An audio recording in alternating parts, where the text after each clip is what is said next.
चुनाव है और हम भारत जोड़ो अभियान की तरफ से, जो कि जन संगठनों का एक प्लेटफॉर्म है, हम किसी पार्टी से नहीं है, लेकिन हमें इस देश के तमाम किसान संगठन, मजदूर संगठन, सब ने मिलकर तय किया है कि इस चुनाव में सत्ता परिवर्तन अनिवार्य है।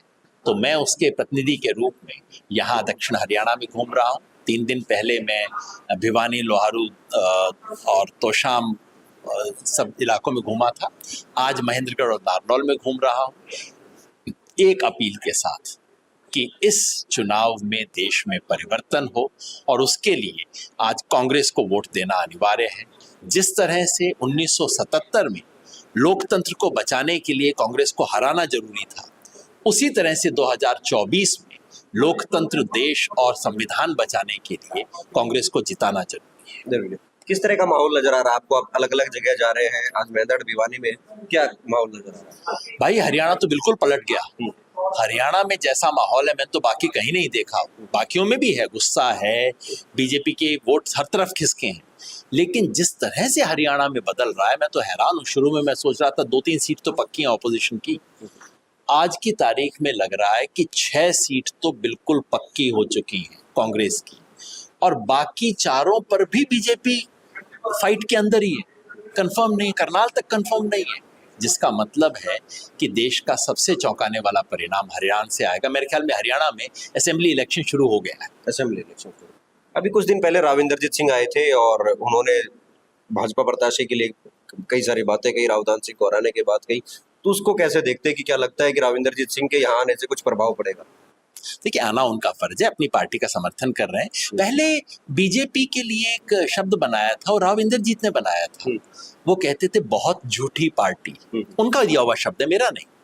तो वो बहुत झूठी पार्टी का प्रचार करें, ये आज उनका धर्म है, वो अपना धर्म निभा रहे हैं, मुझे बहुत खुशी है। लेकिन मैं समझता हूँ ये इलाका अब ना दिल्ली की तानाशाही खत्म होगी और दक्षिण हरियाणा की राजशाही खत्म होगी, दोनों खत्म होगी, और ये चुनाव उसी दिशा में बढ़ रहा है।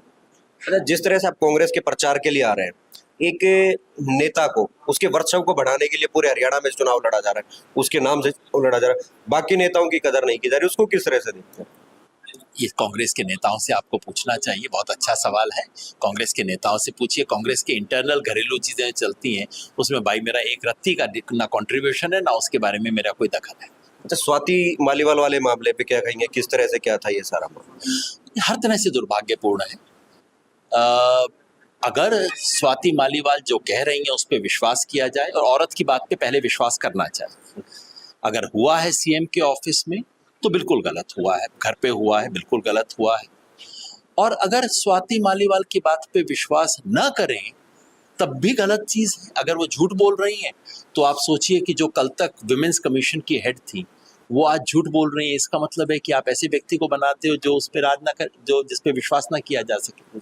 तो दोनों तरह से ही ये बात अशोभनीय है, निंदनीय है, और आम आदमी पार्टी को इसके बारे में सवालों का जवाब देना पड़ेगा।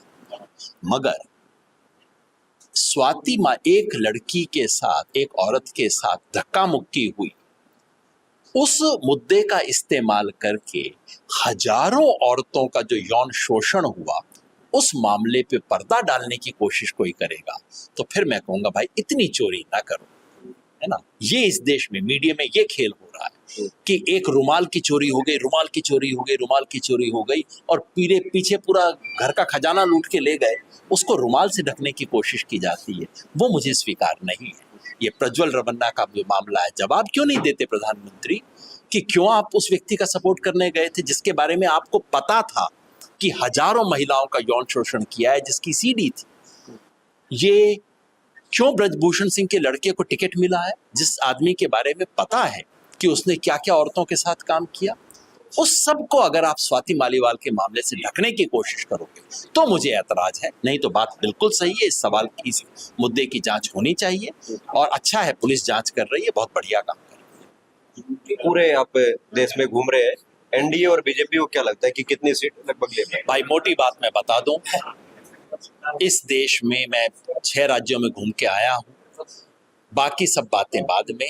मोटी बात ये, बीजेपी को 272 सीट नहीं आ रही, बीजेपी को मेजॉरिटी अपनी नहीं आ रही और हो सकता है एनडीए को भी बीजेपी के सहयोगियों को मिला के भी मेजॉरिटी ना। ये मेरा आज का मूल्यांकन है, बाकी बाद में देखेंगे। अगर ये वीडियो आपको पसंद आया है तो इसे लाइक ज़रूर करें।